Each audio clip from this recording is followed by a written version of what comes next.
안녕하세요, 여러분. 손녀를 기르고 있는 젊은 할머니입니다. 누구나 가슴에 사연 하나쯤 있는 건 모두가 알지만 그 이야기를 알리는 건 꽤 어려운 일 같았어요. 몇 번이고 고민하다가 어렵게 저의 이야기를 쓰기로 큰 용기를 내어보려고 합니다. 부디 제 이야기에 귀를 기울여 주세요. 70년대 초, 제 나이가 6살일 때 고아원에 버려졌어요. 엄마와 단둘이 살던 건 기억이 나는데 어떤 이유로 고아원에 갔는지는 정확히 기억나지 않습니다. 가난 때문이거나 엄마의 재혼 때문이었겠죠? 고아원은 생각보다 지낼만 했어요. 아주 작은 곳이고 원장님 부부가 착하고 좋은 분들인데다 같이 지내는 고아들 모두 성격이 온순하고 온화했답니다. 그리고 그중 저와 동갑인 희순이라는 여자애가 있었는데 저희들은 정말 친하게 잘 지냈습니다. 고아원에서는 저희들이 친자매 같다는 말도 많이 하셨어요. 생김새까지 닮아서 가까운 사람들도 저희 둘의 이름을 잘못 부르곤 했답니다. 희순아, 사람들이 우리 보고 닮았다고 하면 난 기분 좋더라. 내가 너처럼 예쁘게 보인다는 소리잖아.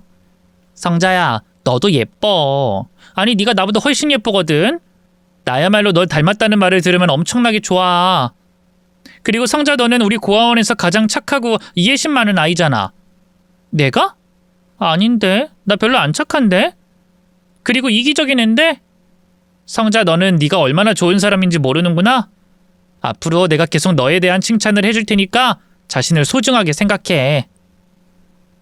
희순이는 말하는 게 굉장히 어른스러웠어요. 평소 책을 많이 읽어서 그런 건지 타고난 본성이 그런 건진 잘 모르겠지만 희순이 옆에 있으면 제가 훨씬 나은 사람이 된 기분이었답니다.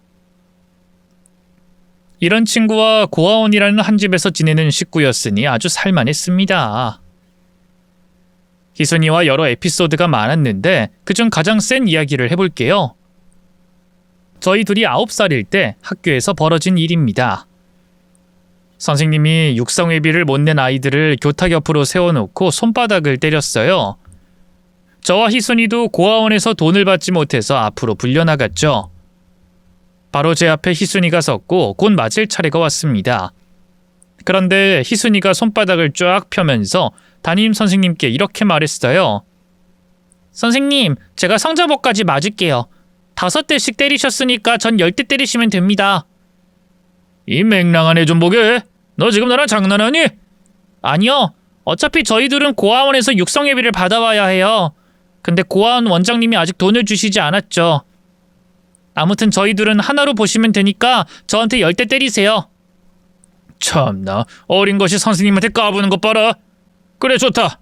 너 손바닥 맞으면서 잘 참으면 혼자 다 맞아라. 대신 한 번이라도 손바닥 피하면 네 뒤에 있는 성자가 2배로 맞을 줄 알아. 학교 담임 선생님은 어린 희순이와 대결을 하겠다는 듯이 자기 손에 침을 퇴뱉더니 있는 힘껏 희순이의 손바닥을 내리쳤습니다. 희순이는 표정 변화 없이 잘 참고 10대를 다 맞았답니다. 선생님, 안 피하고 다 맞았죠? 그럼 성자 때리지 마세요. 성자야, 자리로 돌아가자. 선생님은 기가 막힌다는 듯이 혀를 차고 한숨을 쉬었지만 희순이가 이겼으니 아무 말도 하지 않고 저희가 자리로 돌아가는 걸 바라만 봤답니다. 이렇게 저를 위해 희생해주는 희순이가 있어서 자랑스러웠고 고마웠습니다. 제가 희순이만큼 용기가 있는 건 아니었지만 그래도 베풀 수 있는 건 뭐든지 하려고 했어요.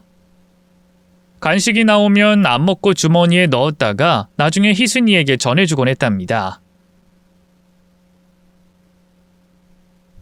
성자, 너는 맨날 간식 나한테 갖다 주더라. 나도 널 위해 안 먹고 챙겨왔어. 우리 서로에게 선물하자. 그리고 같이 먹는 거야. 희순아, 넌 어쩜 항상 천사 같니? 혹시 날개를 숨기고 있는 거야? 성자야, 네가 나보다 훨씬 더 착하고 좋은 애라고 몇 번을 더 말해야 하니? 자, 어서 간식 같이 먹자. 우린 잘 먹어야 쑥쑥 크는 나이라고 그랬어. 저희들은 고아원에서도 학교에서도 늘 붙어다니며 뜻깊은 우정을 나누는 사이로 지냈습니다. 영원히 함께 지낼 거라는 확신을 가지고 매일 웃는 얼굴로 지냈는데 저희 둘에게도 이별이 찾아왔습니다. 희순이를 입양하겠다는 부부가 생겼고 희순이도 입양을 가겠다고 마음을 먹었답니다. 희순아, 너 입양 가? 아이들이 하는 말 진짜야? 성자야, 내 꿈이 의사인 거 알지? 아픈 사람 고쳐주는 사람이 되고 싶다고 했잖아. 그런데 고아원에서 자라고 나중에 혼자 독립해서 살면 의사가 되는 건 어려울 것 같아. 물론 내가 엄청 똑똑하면 가능하겠지만 혼자 힘으로는 힘들 것 같아. 부잣집 양부모님한테 입양되는 게 좋을 거라 판단했어. 희순이, 너 똑똑해. 양부모님 없어도 스스로 힘으로 의사가 될 수 있어. 아니, 내가 있잖아. 옆에 내가 있으니까 도와줄게. 그러니까 입양 가지 마. 여기서 나랑 같이 살자. 성자야, 미안해. 이미 결정 내렸어. 원장님한테도 다 말했고. 희순이, 너 나보다 꿈이 중요한 거야? 아니, 넌 부자가 되고 싶은 거지? 돈이 나보다 좋은 거지? 미안해. 어떤 말을 해도 성자 네가 화낼 줄 알았어. 하지만 꼭 성공해서 우리 다시 만나자. 그때가 되면 네가 날 이해해 줄 거라 믿어. 아니, 난 이해 못해. 안 해. 희순이는 저에게 사과할 필요는 없었지만 수백 번 사과하면서 저를 풀어주려고 했습니다. 결국 희순이가 떠나는 날이 다가오자 뜨거운 눈물을 흘리며 희순이를 끌어안고 제가 못되게 군 걸 사과했습니다. 희순아, 잘 가. 양부모님 집에 가서 꼭 열심히 공부해서 의사가 돼. 그리고 날 보러 고아원에 가끔씩 찾아와줘. 그래, 성자야. 꼭 너를 만나러 올게. 약속해. 난 항상 널 기다리면서 지낼 거야. 보고 싶어서 매일 올지도 모르니까 반드시 날 보러 와야 해. 알았다니까. 비록 멀리 서울까지 가서 살지만 양부모님께 말씀드려서 자주 놀러 올게. 성자야, 그만 가봐야 해. 이제 그만 날 놔줘. 저는 끌어안은 두 팔을 풀어줬고 자동차가 있는 곳까지 배웅해줬습니다. 곧 희순이가 탄 자동차가 출발하자 창문을 열고 손을 흔드는 게 보이자 저는 달리기 시작했어요. 희순이의 손을 한 번 더 잡아보고 싶었거든요.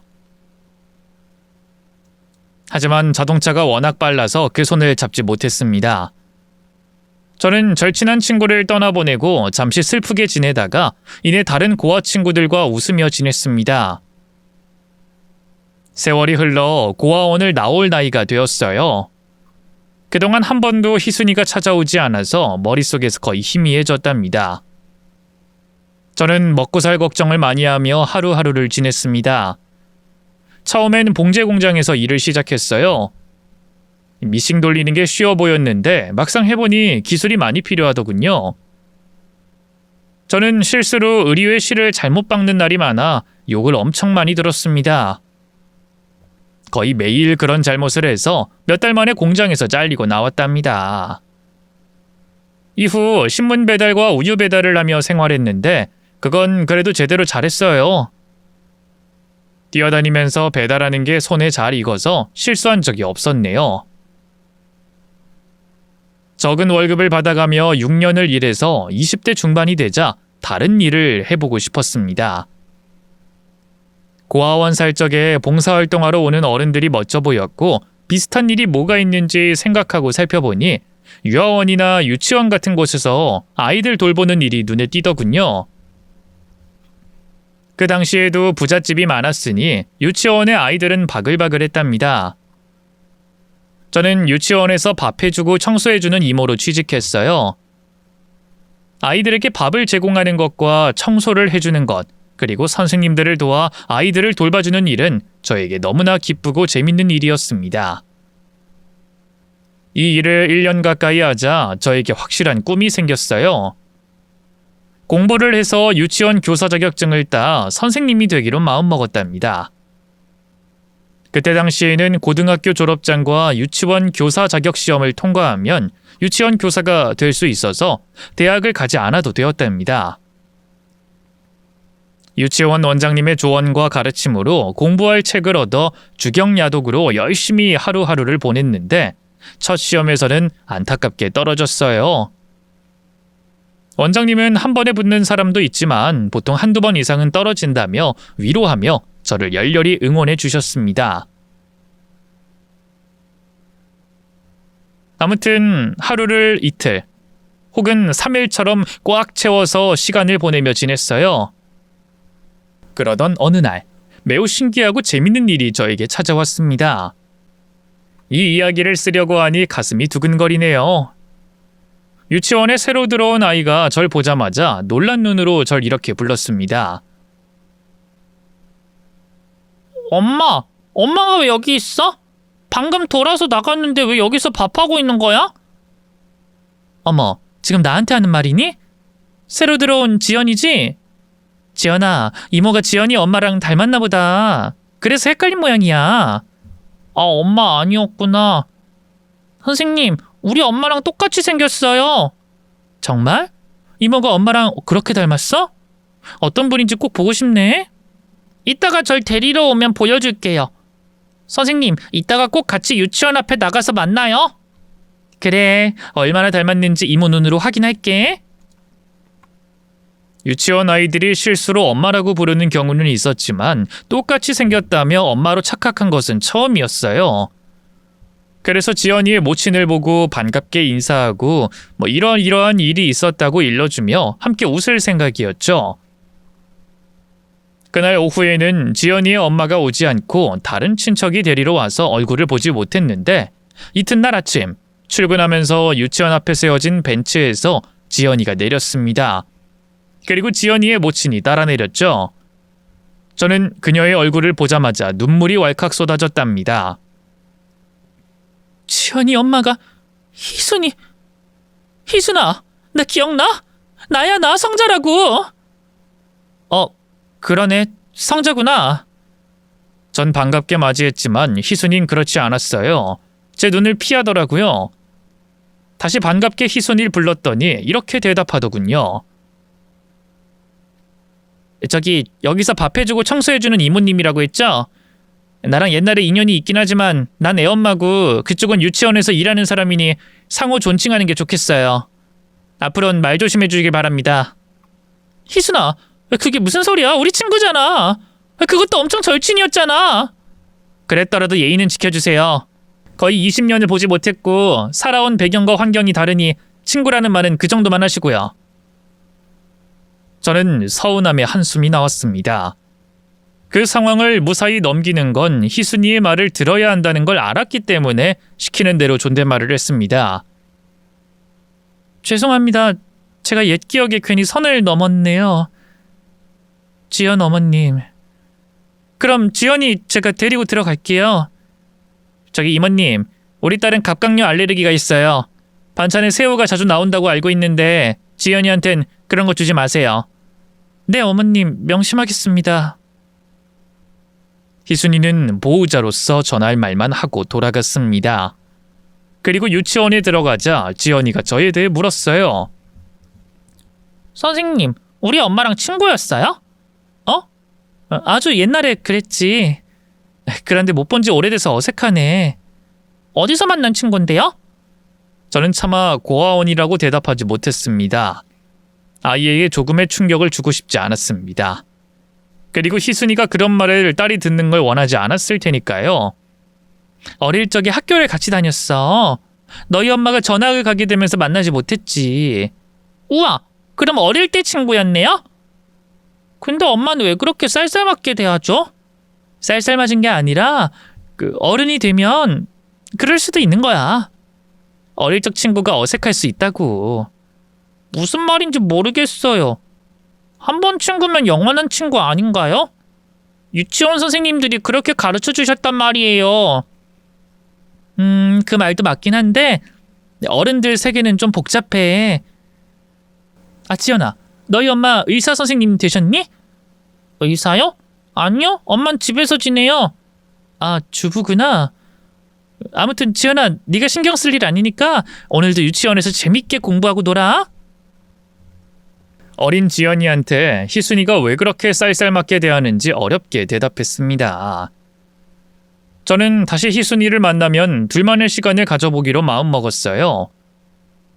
옛 이야기도 하고 편하게 친구로 지내는 걸 무척 원했으니까요. 얼마 동안은 어색하게 존댓말로 인사를 하다가 용기를 내어 희순이에게 말했습니다. 저기 아니 지연 어머님, 저랑 식사 한번 같이 하는 게 어때요? 식사요? 왜요? 아니 우리 둘이 어릴 때 친구였고 할 말도 많을 것 같아서요. 우리 둘이 헤어지기 전까지 어떤 사이였는지 기억하시죠? 글쎄요, 난 잘 모르겠습니다. 그리고 내가 그렇게 한가한 사람이 아니라서요. 정식 선생님도 아닌 밥하고 청소하는 이모님이랑 식사할 시간을 낼 만큼 시간이 많지 않네요.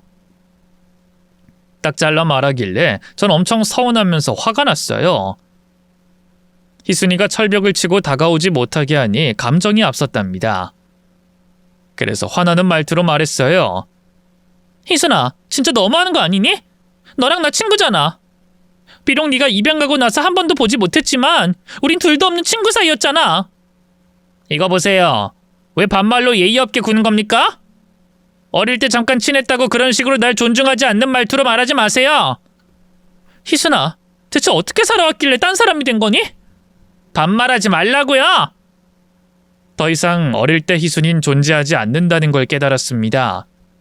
그래서 마음을 비우고 대답했습니다. 제가 주제넘게 까불었네요, 지연 어머님. 다시는 선 넘지 않겠습니다. 죄송합니다. 됐습니다. 이미 불쾌한데 무슨 사과를 받으라는 거예요? 한 번만 더 이러시면 원장님께 말씀드리겠어요. 당장 잘라버리라고 말하고 싶지만 대개 생계가 달린 일이니 참겠습니다. 앞으로 조심해요. 저는 고개를 숙이며 다시 한번 사과드렸습니다. 그날 이후로 희순이에게 조금의 기대도 하지 않았답니다.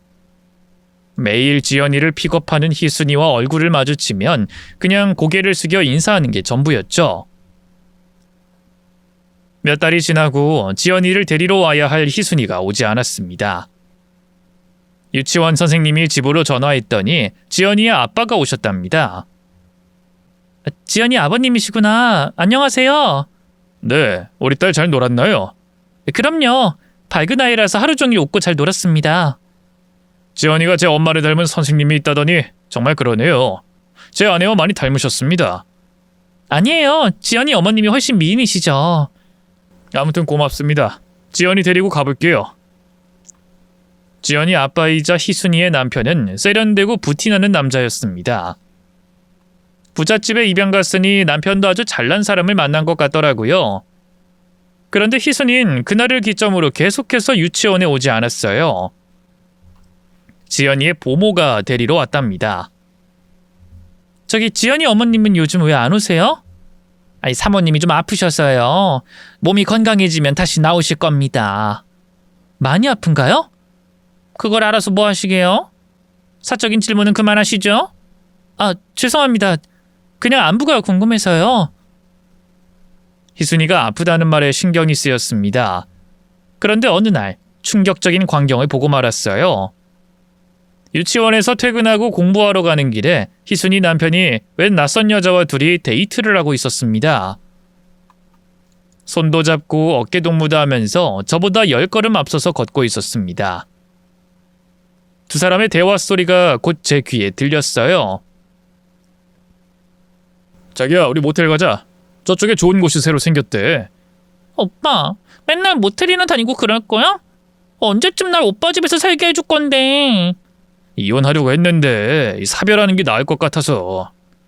진짜 사별이 가능하긴 한 거야?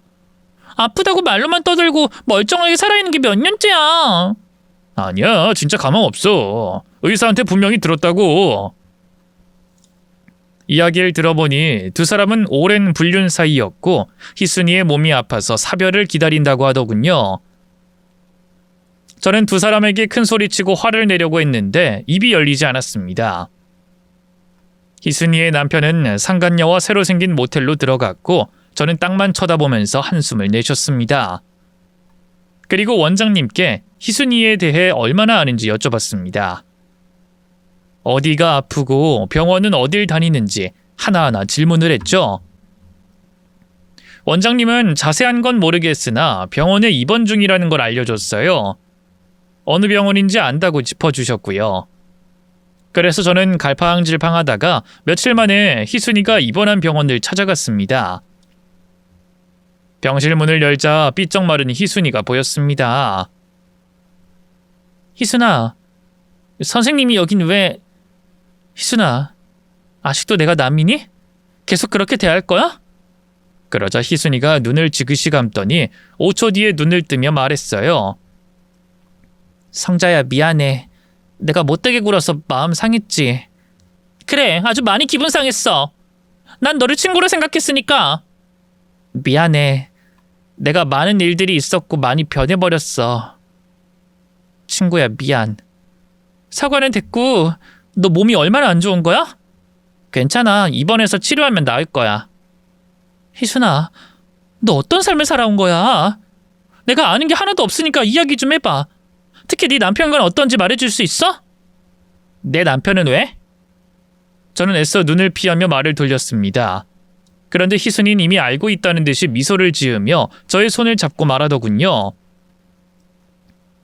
성자, 너는 옛날이랑 똑같다. 너 내 걱정돼서 찾아온 거지. 내 남편이 바람 피우는 걸 보기라도 한 거야?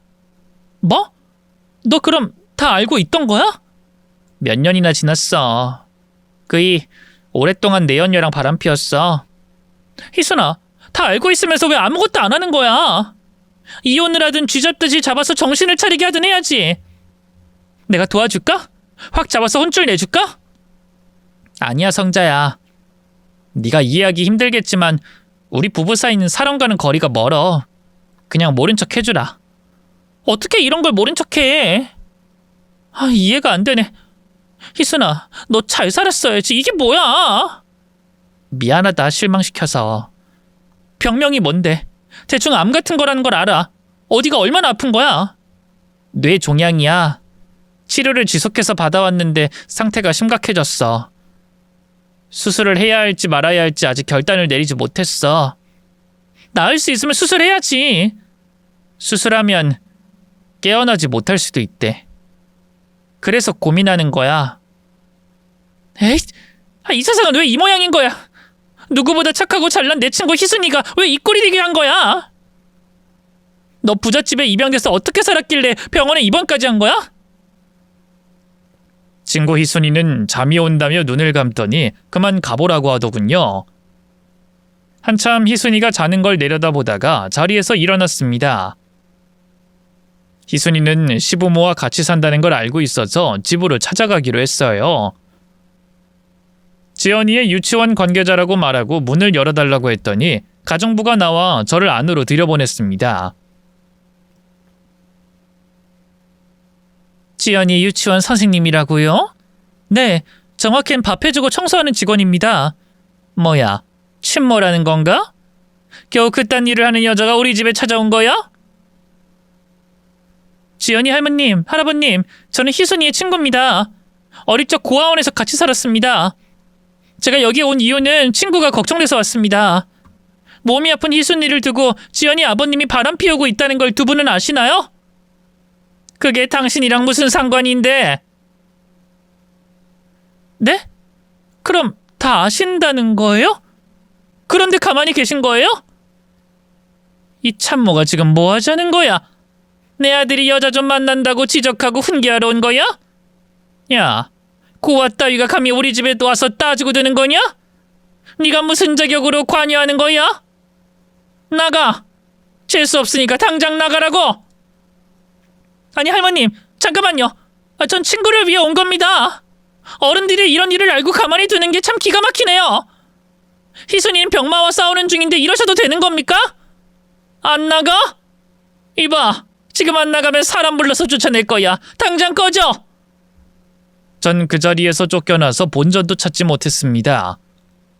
제가 부모 없이 커서 시부모라는 존재가 자기들 아들 편을 들고 있는 걸 몰랐어요. 지금 생각해보면 왜 그 집을 찾아갔나 싶죠. 다음으로 희순이의 친정집을 찾아갔습니다.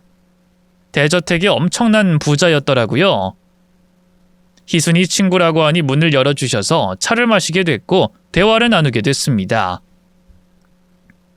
저 희순이 어머님, 전 고아원에 있을 때 두 분을 뵌 적이 있습니다. 고아원?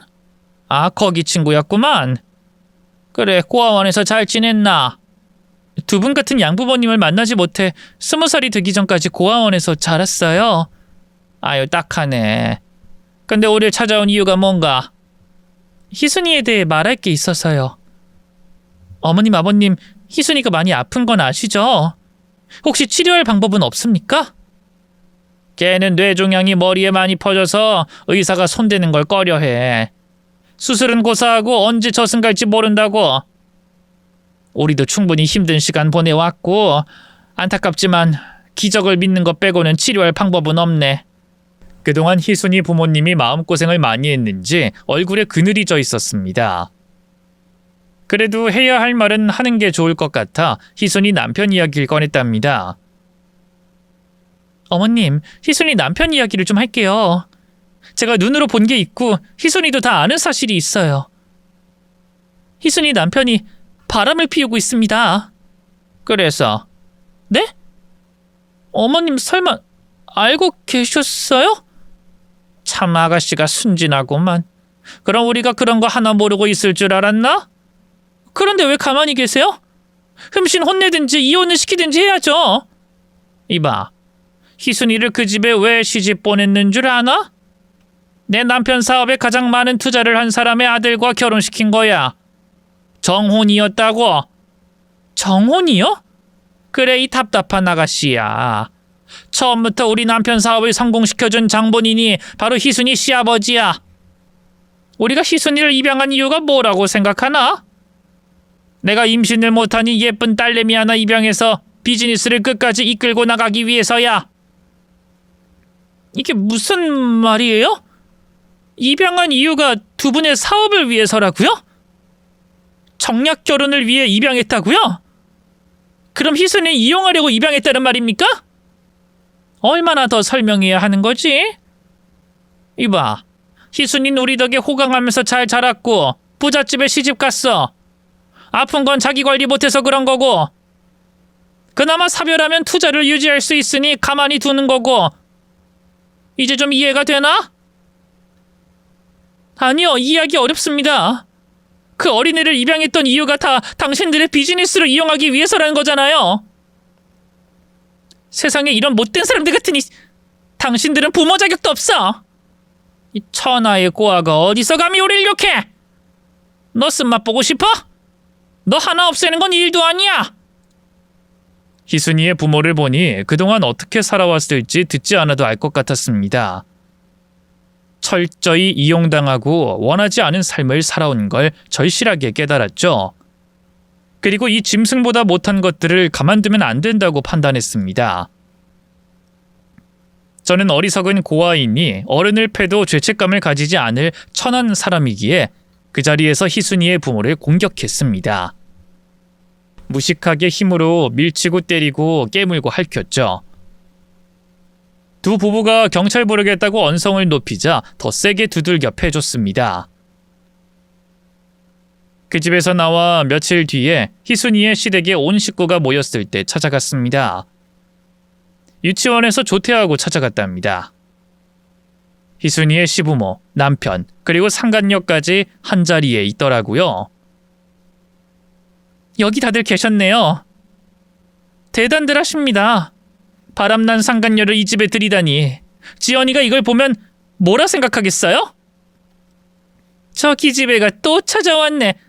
야, 고아, 너 주제넘게 지금 뭐 하는 짓이야? 여긴 뭐하러 왔어? 당신들을 잡아 조지려고 왔어. 난 무식하고 천박한 고아년이니까 니들에게 뭔 짓을 해도 죄책감을 느끼지 못하거든. 내 친구한테 상처 준 것들은 누구도 용서하지 않을 거야. 저게 진짜. 가정부는 왜 저 기집애를 집에 들인 거야? 아줌마, 빨리 저 고아 기집애 좀 치워. 내가 집에 아무나 들이지 말랬지. 저는 챙겨온 몽둥이를 비닐봉지에서 꺼냈습니다. 문구점에서 파는 곰봉이었는데 모래를 채워서 가져왔죠. 다 필요 없고 니들은 매 맞을 각오해. 날 위해 희생하던 희순이를 떠올리면서 니들을 아작낼 거야. 시작한다, 이 버러지 같은 것들아. 묵직한 곰봉으로 희순이 남편의 얼굴을 먼저 날렸습니다. 이어서 상간녀의 등짝을 후려갈겼습니다.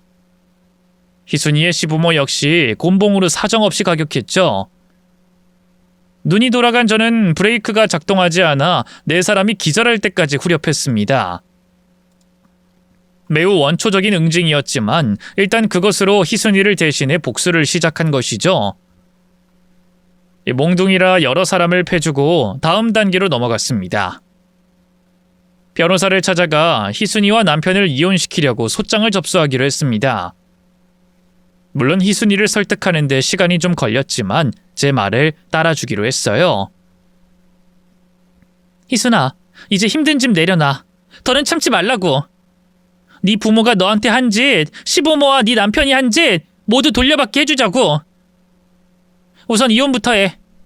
누구 좋으라고 끝까지 참는 거야? 내가 살아있는 한 희순이 너를 억울하게 두지 않을 거야. 성자야, 이러지 않아도 돼. 난 지금 많이 아프잖아. 복수해서 뭐해. 그리고 돈 많은 사람들이라 우리가 이길 수 없어. 그렇다고 가만히 있을 거야? 억울하지도 않아? 희순아, 나만 믿고 기다려. 네 식구들 모두 내가 확실하게 조져줄 테니까. 변호사도 아주 능력 있는 사람으로 구했어. 그리고 언론 기사도 섭외했고. 네 부모와 시부모, 사회적으로 영향이 있는 인간들이라 뉴스나 신문에 한번 나가면 타격이 클 거야. 성자야, 그러다 네가 다칠 수도 있어. 그냥 그만해. 희순아, 육성회비 못 내서 네가 내 목까지 맞아준 거 기억나니? 내가 그랬었나? 넌 날 위해 많은 걸 해준 친구야. 난 너를 위해 뭐라도 해야겠어. 그러니까 너는 내가 하라는 대로 해. 네 가슴속의 응어리를 모두 꺼내서 버리라고. 희순이는 엷은 미소를 지으며 제 손을 잡아줬습니다. 성자야, 넌 그대로다. 여전히 날 위한 천사 같아. 바보, 그동안 이렇게 힘들면서 왜 한 번도 안 찾아왔니? 부끄러워서. 나 자신이 초라하고 못나 보여서. 성자야, 사실 유치원에서 널 다시 봤을 때 너무 반갑고 기뻤어.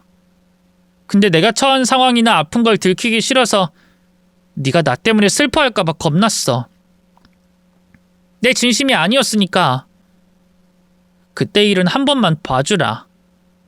봐줄 테니까 병마로 싸워서 꼭 이겨. 너 혼자가 아니야. 나도 있고 네 딸 지연이도 있어. 우릴 두고 떠날 생각하지 마. 그래, 꼭 버텨서 살아남을게. 고마워, 성자야. 희순이는 그제야 마음을 다 열고 내려뒀고 부모와 시부모, 남편과 상간녀를 응징하라고 허락하더라고요.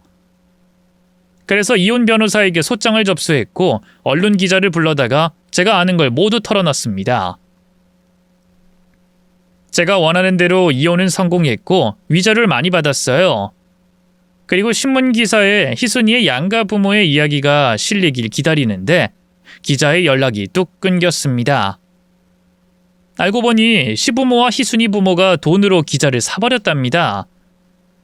그래서 별탈 없이 지나가게 됐어요. 그런데 더 기가 막힌 일이 벌어졌어요. 이혼 후 양육권에 대한 문제로 걱정했는데 희순이 남편이 재혼을 할 때 걸림돌이 된다며 양육권을 포기했답니다.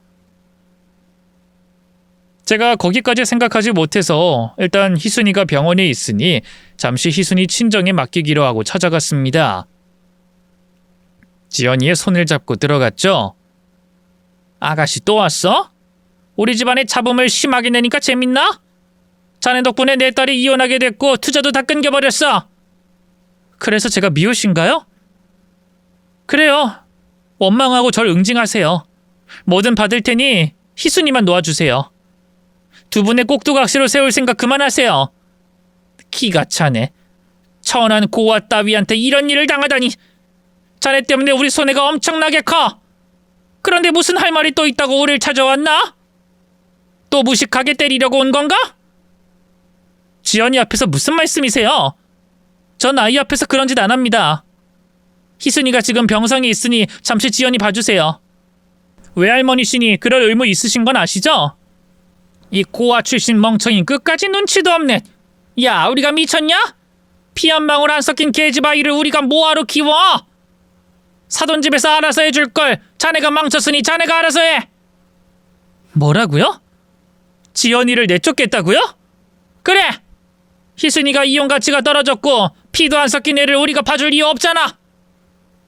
정말 대단들 하시네요. 지연이 친가에서도 버리더니 외가에서도 참 기가 막히네요. 기가 막히건 코가 막히건 우린 그 꼬맹이 맡아주지도 키워주지도 않을 거야. 지엠이 희순이가 돼지고 고아원에서 자라도 거들떠보지 않을 거라고. 이제 좀 이해했으면 그냥 꺼져. 지연이가 그 말을 다 듣고 있는데 또박또박 잘도 설명하더라고요. 세상에 이런 부모가 또 있을까요? 제가 고아라서 잘 모르지만 이런 부모는 반드시 천벌을 받을 거라는 건 느낄 수 있었습니다. 결국 지연이의 친가와 외가에서 모두 외면당해 제 집으로 데리고 들어왔어요. 지연아, 엄마가 다 나을 때까지만 이모 집에서 지내자. 유치원은 그대로 다닐 테니까 걱정하지 말고. 이모, 우리 엄마가 이혼해서 나도 버려진 거예요? 만약 엄마가 돌아가시면 나도 고아원에 들어가나요? 지연아, 무슨 소리야. 지연이 너는 버려지지 않았어. 잠시만 기다리면 엄마랑 행복하게 살 수 있을 거야. 저는 안심시키려고 말은 했지만 걱정이 산더미였습니다. 희순이가 잘못되면 지연이의 친부든 조부모들이든 모두 받아주지 않고 버린다면 일이 매우 커질 것 같았습니다. 제가 괜히 나서서 응징을 했다는 생각까지 들었죠. 복잡한 저는 일단 단순하게 지내기로 했습니다. 지연이를 잘 돌봐주고 친구 희순이의 간병을 열심히 하는 것이었습니다. 보모를 구해 지연이를 밤에 봐주기 하면서 병원으로 오갔죠. 성자야, 내가 떠나게 되면 우리 지연이 좀 돌봐줄래? 얘가 지금 무슨 소리라는 거야? 네가 떠나긴 어딜 떠난다는 거야? 의사 선생님이 기적은 일어나는 법이라고 했어. 너 조금씩 좋아진다고 했다고. 꼭 완치가 아니어도 오래 살 수 있는 방법은 있다고 말했다고. 성자야, 미안해. 내가 건강한 모습으로 널 만났어야 했는데 큰 짐이 된 것 같아. 미안해. 그럼 다시 말할게. 만에 하나 내가 잘못되면 우리 지연이 가장 좋은 보육원에 보내줘. 네가 가끔 찾아가서 의지할 수 있는 이모가 되어줘. 염치 없지만 부탁할게. 희순아, 지연이 걱정은 하지 마. 괜히 내가 저지른 짓들 때문에 지연이만 힘들어졌네. 미안하다, 희순아. 아니, 내가 하고 싶은 걸 네가 대신 다 해줬어. 지연이도 그런 식구들과 사는 것보다 차라리 보육원에서 자라는 게 100번 나아. 아무튼 충분히 속이 시원하고 고맙다고. 역시 내 친구 성자는 나의 수호천사였어. 희순이는 며칠 동안 기운을 차리고 움직였는데 보름 뒤 상태가 많이 악화가 되었어요. 못된 기집애가 작별 인사도 안 하고 눈을 감아버렸답니다. 유치원에서 연락을 받고 지연이를 데리고 병원에 찾아갔습니다. 영안실에서 영원히 잠든 희순이는 뭐가 그리 편한지 미소를 짓고 있더군요. 장례를 치르려고 희순이의 가족들에게 연락을 돌렸는데 아무도 찾아오지 않았어요. 어느 정도 예상하고 있던 일이라 놀랍진 않았네요. 장례를 치르고 지연이를 어떻게 해야 할지 고민할 필요는 없었어요. 제가 키우는 것보다 나은 결과는 없다고 판단했거든요. 그 사악한 희순이의 친정 부모는 지연이를 받아줄 마음이 없었고 제가 데려다주고 싶지도 않았습니다. 그리고 희순이의 시부모의 집안 역시 이미 지연이를 버리겠다고 했으니 그곳에 보내는 것은 말도 안 될 일이었습니다. 그래서 저는 양가 식구들을 불러놓고 지연이에 대한 양육비에 대해서 따졌습니다. 다들 오셨네요. 제 친구 희순이에게 못할 짓을 하신 분들이 한자리에 있으니 우라통이 터질 것 같네요. 당장 씹어먹어버리고 싶은데 간신히 참고 있습니다. 제 말을 한 귀로 흘린 희순이 친정엄마가 말했어요. 우릴 다 여기에 부른 이유가 뭐야? 지연이가 받아야 할 양육비 때문에 불렀어요. 어린애를 아무도 받아주지 않겠다고 무책임하게 행동하는 거 정말 기가 찬 노릇인데 그냥 맨몸으로 보내시려고요? 당신들 호적에 오른 아이 아닙니까? 지연이가 성인이 될 때까지 제가 키울 테니 양육비 주세요. 이 기집애가 그동안 난리를 친 이유가 이거였구만.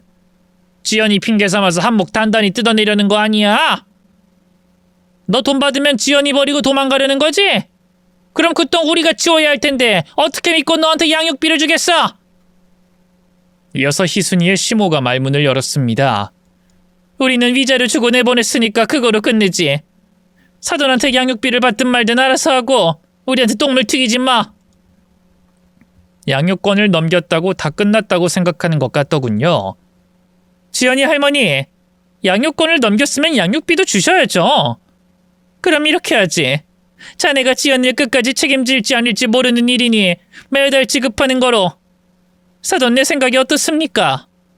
그거 좋은 생각인데요? 푼돈을 매달 보내주고 지연이를 치워버리니 다들 만족하는 방법인 것 같네요. 야 성자, 매달 지급할게. 그런 말 끝난 거지? 정말 제 예상을 빗나가질 않으시네요. 누구도 지연이를 데려가겠다는 말씀은 없고 애를 안 보기만을 원하시네요. 네, 제가 지연이 끝까지 책임질 겁니다. 저 호적 정리도 좀 해주세요. 복잡하겠지만 제가 입양할 수 있게 동의서도 써주시고 법원도 출석해주세요. 그런 거라면 얼마든지. 아예 우리가 변호사 써줄게. 아주 능력 있는 사람으로 말이야.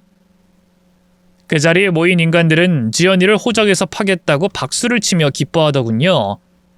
정말 제가 입양하기로 마음먹기를 잘한 것 같습니다. 1년 뒤 지연이는 저의 딸이 되었습니다. 호적 정리가 완벽히 되어서 제 성을 따르게 됐죠. 지연아, 학교 갈 준비해야지. 늑장 부리지 말고 일어나. 엄마 5분만. 안 돼. 너 어제도 지각했잖아. 얼른 일어나. 엄마, 학교 하루 쉬고 엄마랑 놀면 안 돼? 뭐? 학교가 놀고 싶을 때 빠지는 거야? 그리고 엄마는 유치원 출근해야 하잖아. 좋은 말 할 때 일어나라. 딸은 초등학생이 되었고 저는 시험에 합격해서 유치원 교사가 되었답니다. 꿈을 이룬 것과 자식이 생겨 제 인생은 180도까지는 아니어도 많이 달라졌어요. 자식을 잘 키워야 한다는 책임감과 사명감이 동시에 생겨서 늘 정신 차리고 하루를 보냈습니다. 지연이의 원래 식구들과는 연락을 끊어버렸어요. 그들을 생각만 하면 분노가 차오르니 다시 볼 일이 없을 거라고 단정짓고 저와 지연이 인생만 신경 쓰면서 살았습니다. 그런데 시댁 식구들의 연락을 경찰에게서 받았답니다. 요트 파티를 했던 모양인데 요트가 뒤집혀서 4사람이 숨졌습니다. 네? 요트 파티요? 나이 드신 두 분도 거기에 가셨다고요? 네, 가족끼리 놀러간 모양인데 안타깝게 됐습니다. 유감입니다. 저는 콧방귀를 뀌면서 대답했습니다. 유감이라뇨? 저한텐 희소식인데요. 그것들 저와 관련 없으니 연락하지 마세요. 아니 그게 말입니다. 그 지연이란 애가 있다고 들었어요. 그 아이가 유일한 자손이라고 하던데요. 아마 사고자들 재산을 모두 지연이가 받을 거라고 판단됩니다. 아무튼 병원으로 오셔서 대화하는 게 좋겠네요. 이미 제가 입양하긴 했지만 희순이의 시댁은 다른 친척들이 없다고 했어요. 일가족이 다 그렇게 세상을 떠났으니 누군가는 유산을 받아야 하는데 지연이가 유일한 대상이었습니다.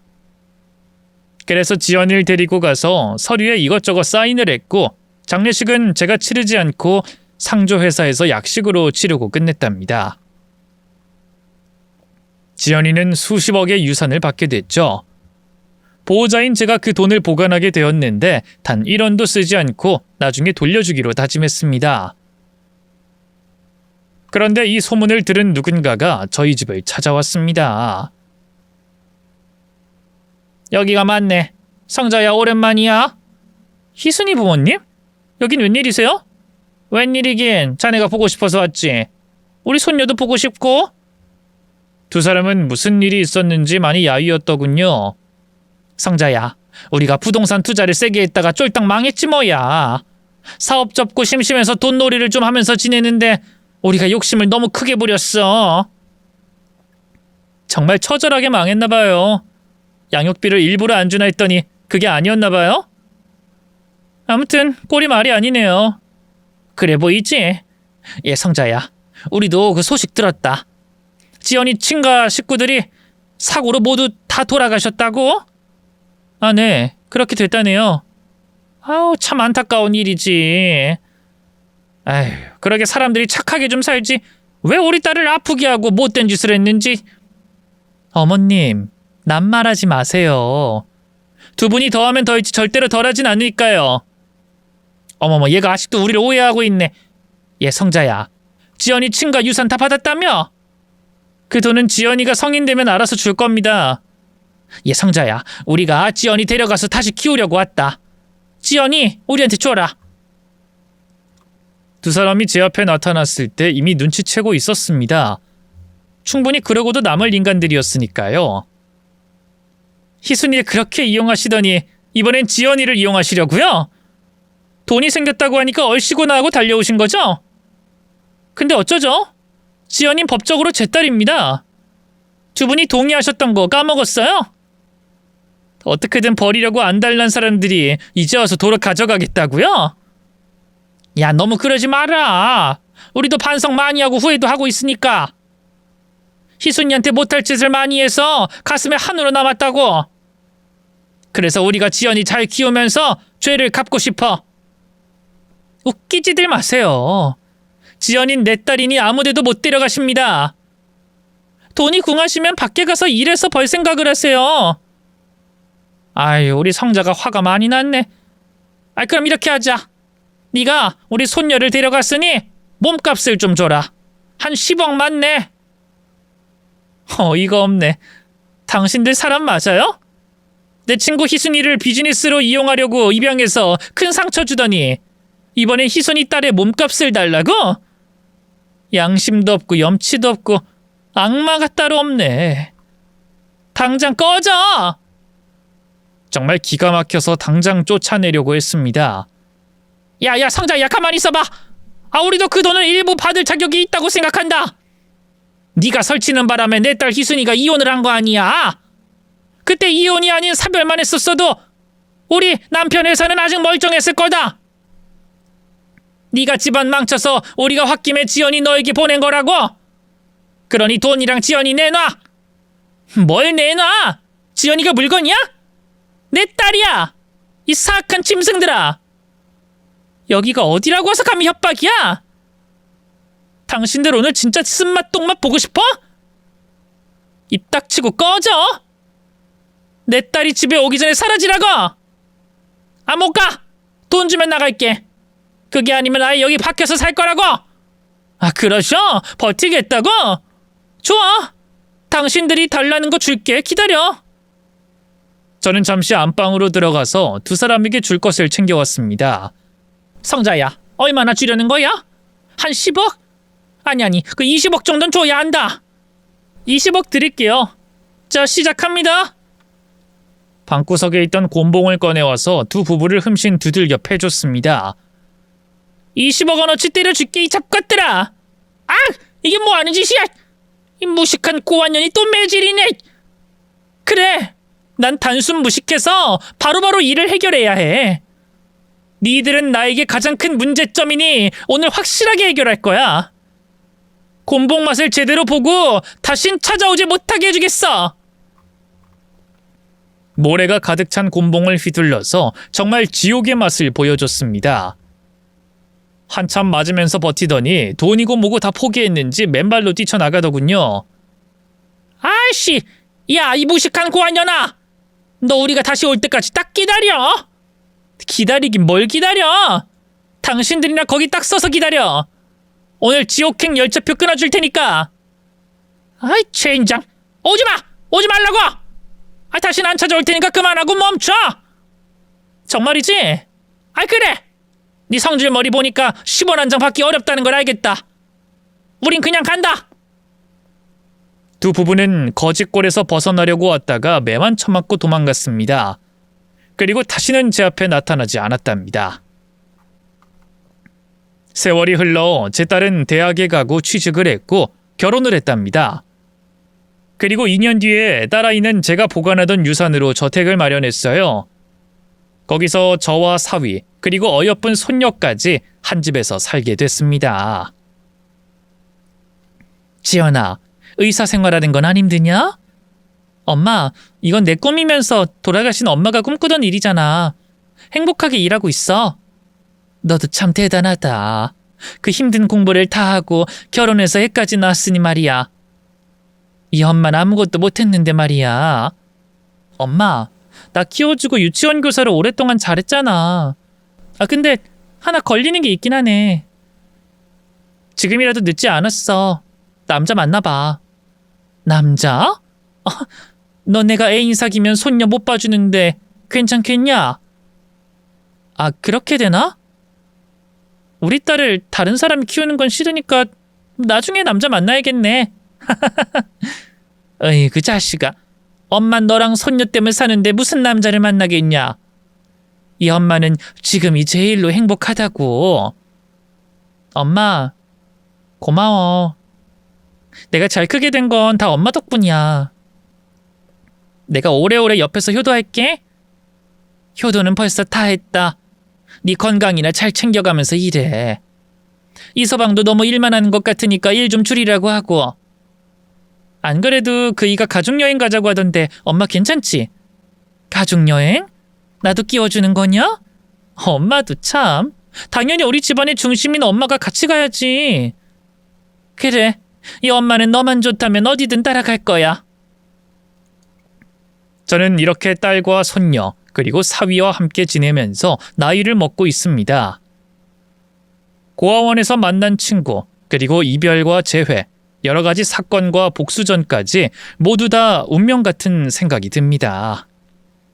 버려진 두 소녀의 인생이 순탄치는 않았으나 저희 두 소녀의 자녀만큼은 커다란 사랑을 받고 잘 자랐으니 과거는 추억으로 간직할 수 있게 됐습니다.